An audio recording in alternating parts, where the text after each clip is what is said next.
Hoje pediram-me para falar sobre a moral e nós sabemos que sobre a moral muitos tratados filosóficos foram escritos e continuarão a ser. Contudo, tentamos retirar a moral dos conceitos filosóficos em si e adaptá-la um pouco à nossa doutrina, ao Espiritismo. Portanto, sabemos que o moral é um conjunto de regras adquiridas através da cultura, da educação, da tradição, do cotidiano e que orientam o comportamento humano dentro de uma sociedade. E esta sociedade pode ser a sociedade alargada, onde nós nos encontramos inseridos, como esta micro-sociedade que é os seguidores do Espiritismo. As regras definidas pela moral regulam o modo de agir das pessoas, sendo uma palavra relacionada com a moralidade e com os bons costumes. Está sempre ligada à moralidade e aos bons costumes. A moral está associada aos valores e convenções estabelecidos coletivamente por cada cultura ou por cada sociedade, a partir da consciência individual de cada um, que distingue o bem do mal ou a violência dos atos da paz e harmonia. É sobre esta dicotomia violência-não violência, bem e mal, que a moral se insere. Os princípios morais, como a honestidade, a bondade, o respeito, a virtude, etc., determinam o sentido moral de cada indivíduo. São valores universais que regem a conduta humana e as relações saudáveis e harmoniosas entre cada um. A moral orienta o comportamento do homem diante das normas instituídas pela sociedade ou por determinado grupo social, como é o caso, no nosso caso concreto, do Espiritismo. Diferencia-se da ética, no sentido de que a ética, tende a julgar o comportamento moral de cada indivíduo no seu meio. No entanto, ambas, ética e moral, buscam o bem-estar social. A moral é a regra da boa conduta e, portanto, da distinção entre o bem e o mal. É fundamentada sobre a observação da lei de Deus. O homem conduz-se bem quando faz tudo visando o bem e para o bem de todos, porque então observa a lei de Deus. Isto foi retirado do Livro dos Espíritos. Como se pode distinguir o bem do mal? Esta é a questão que se coloca a nós e principalmente a nós seguidores do Espiritismo. O bem é tudo o que é conforme à lei de Deus. O mal, tudo o que lhe é contrário. Assim, fazer o bem é proceder de acordo com a lei de Deus. Fazer o mal é infringir essa própria lei. Isto está no Livro dos Espíritos, nas questões 629 e 630, onde foi retirada esta resposta. A moral espírita não é outra senão a moral evangélica, como qualquer pessoa desapaixonada pode ver na simples leitura do Livro dos Espíritos e do Evangelho segundo o Espiritismo. Como especialidade, o Livro dos Espíritos contém a doutrina espírita e o Evangelho segundo o Espiritismo oferece a base e o roteiro da religião, contendo a explicação das máximas morais do Cristo, da sua concordância com o Espiritismo e da sua aplicação nas diversas situações da vida.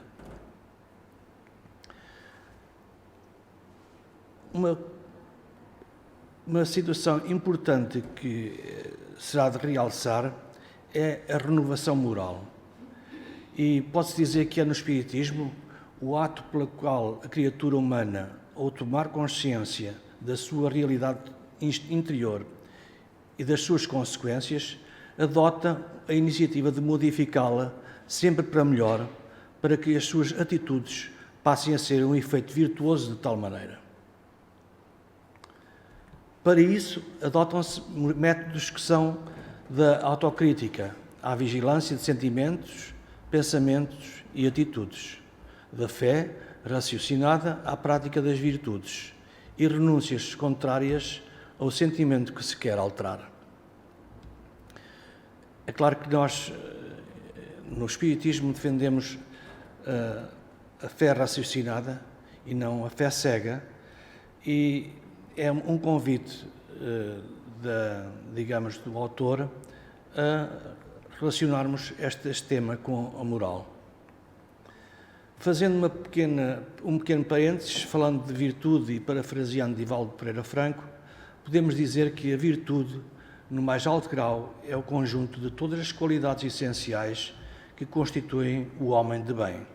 Ser bom, caritativo, laborioso, sóbrio, modesto, são qualidades do homem virtuoso.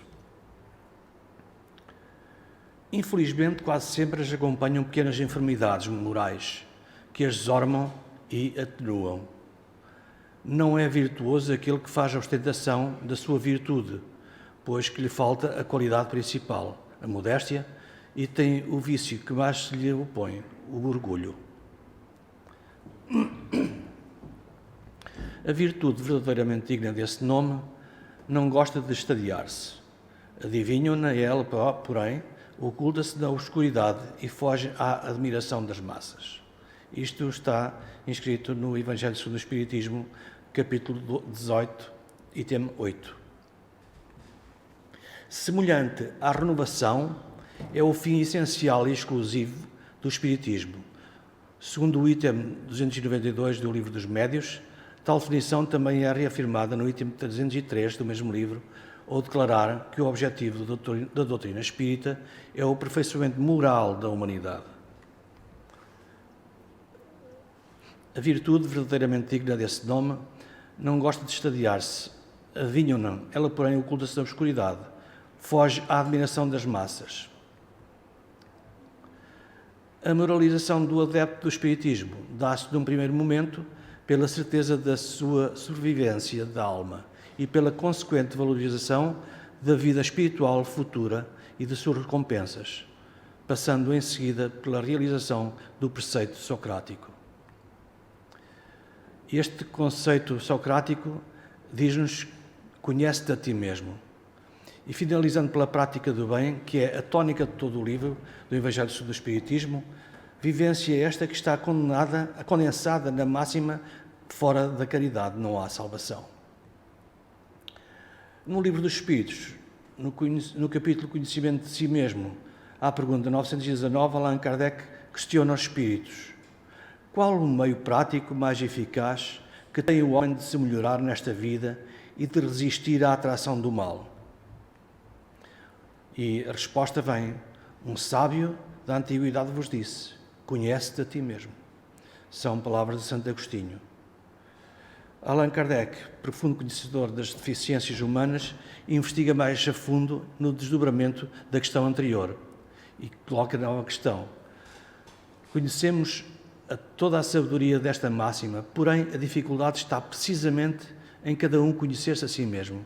Qual o meio de consegui-lo?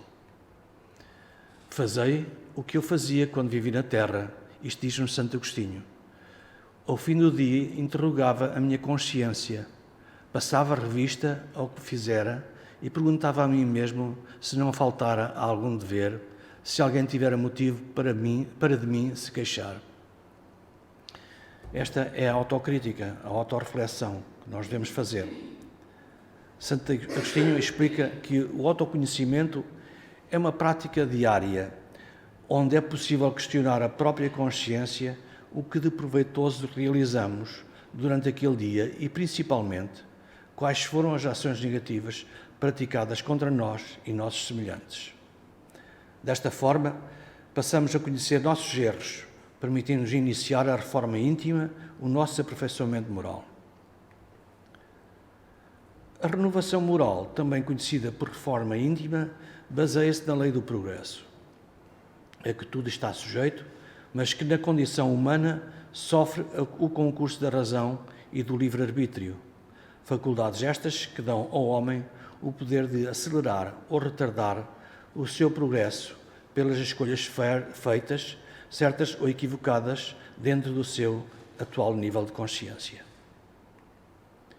E Divaldo Pereira Franco, através de Joana de Ângelis, diz-nos o seguinte: Sendo o homem um animal em evolução, a disciplina do instinto e o desdobramento dos recursos da inteligência, bem como a necessidade da preservação da vida, impõem, a princípio, a disciplina, depois, a lei e, por fim, a moral, que se converte em nobilitante comportamento com que se liberta das constrições primitivas. Isso se põe em sintonia com as vibrações subtis da espiritualidade, para onde ruma a condição de espírito mortal que é.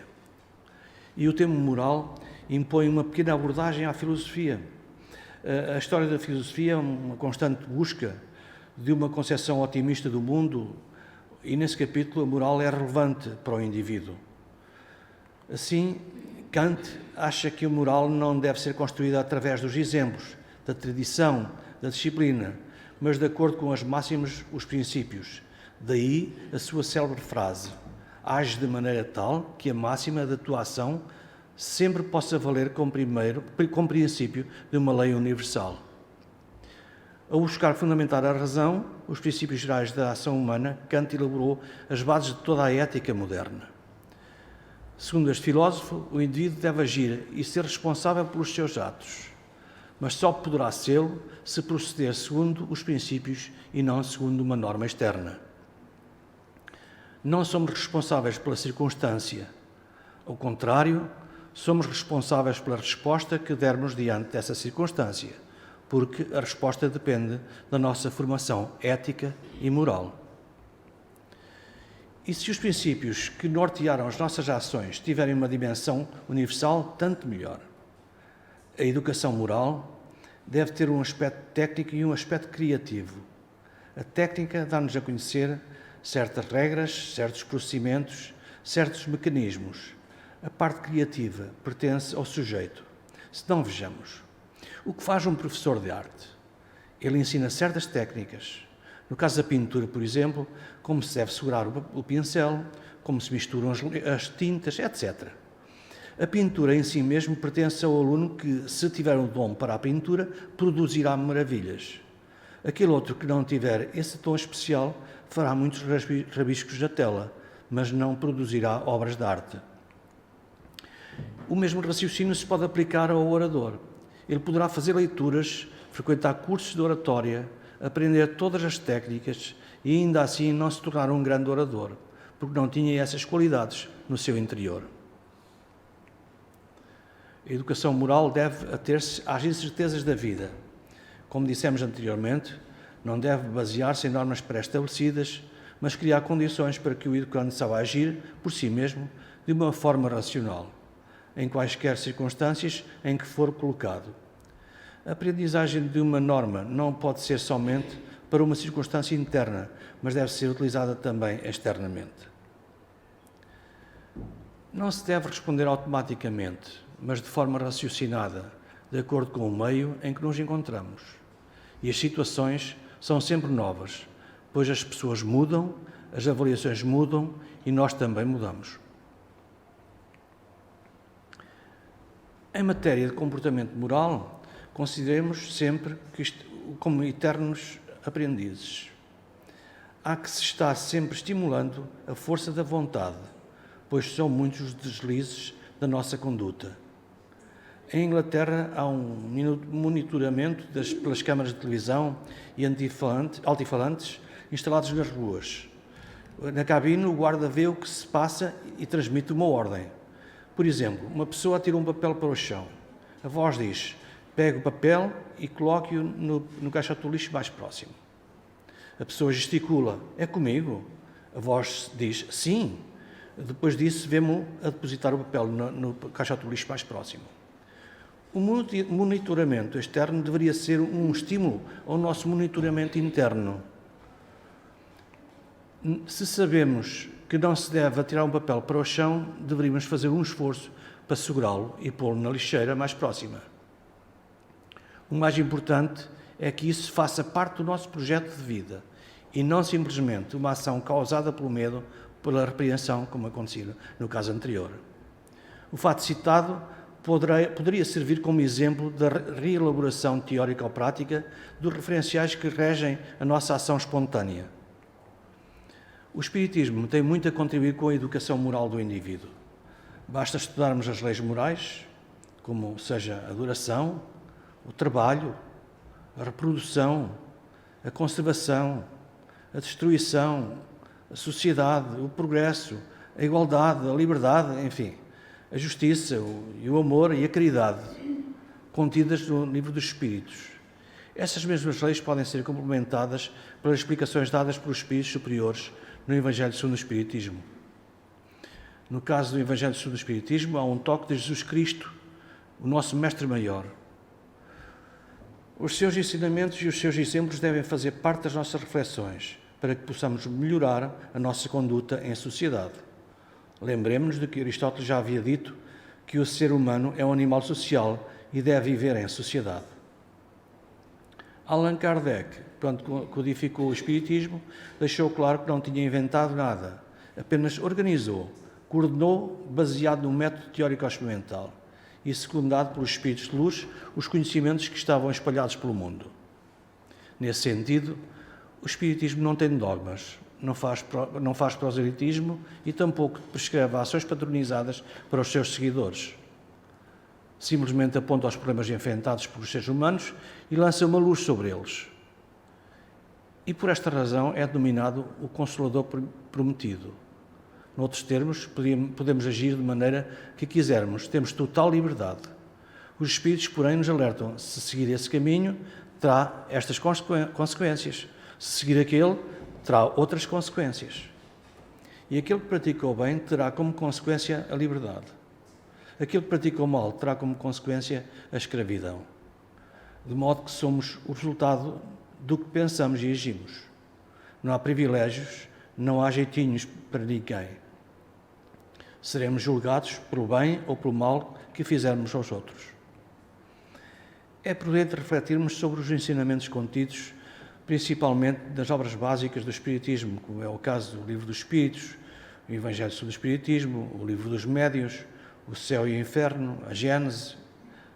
Enfim, este conjunto de livros dá o nome de Pentateuco kardeciano. Há muitos problemas, inclusive aqueles apontados pela bioética, disciplina que trata dos problemas relacionados à vida humana, como é o caso da mulher que aluga o seu útero para o nascimento de uma criança. Esta postura é ética. Quem é a mãe da criança? O que será dessa criança no futuro? Analisemos sucintamente apenas dois problemas: o aborto e o suicídio. Ambos se referem à paralisação da vida. No aborto, o feto não tem escolha nenhuma, a vida é-lhe retirada pura e simplesmente. No suicídio, o indivíduo é que tira a sua própria vida. O que tem o Espiritismo a nos dizer? Em ambos os casos, há uma infração à lei de Deus, tanto no que comete o aborto como no que comete o suicídio. Terá de responder pelos seus atos.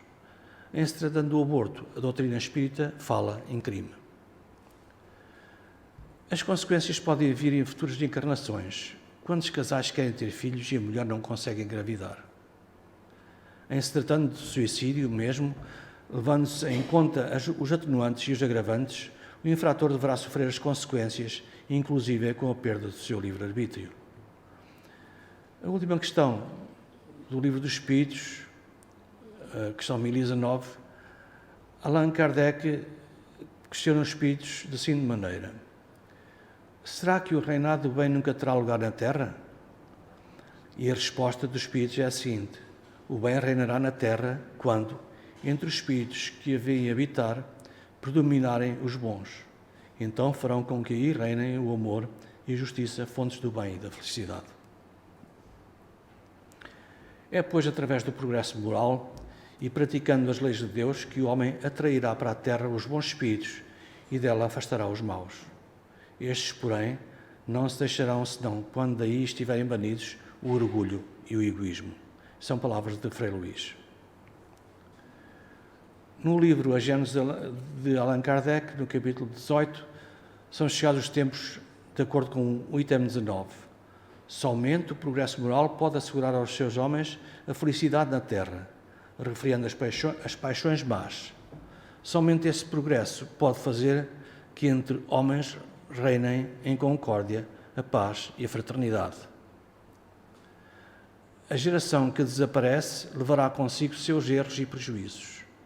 A geração que surge, retemperada em fonte mais pura, imbuída de ideias mais sãs, imprimirá ao mundo ascensional movimento no sentido do progresso moral que assinalará a nova fase da evolução humana. Os Espíritos de Luz estão sempre a nos advertir. Eles dizem-nos: olha porque te trocas. Talvez não percebas de imediato, mas cada um se dá por aquilo em que se troca. Reflitamos sobre a nossa conduta ética. É possível que os outros nos rotulem de tolos, de retrógrados, de alienados. Não nos importemos com isso. Saibamos, sim, antever o que o futuro nos reserva. Obrigado pela vossa atenção.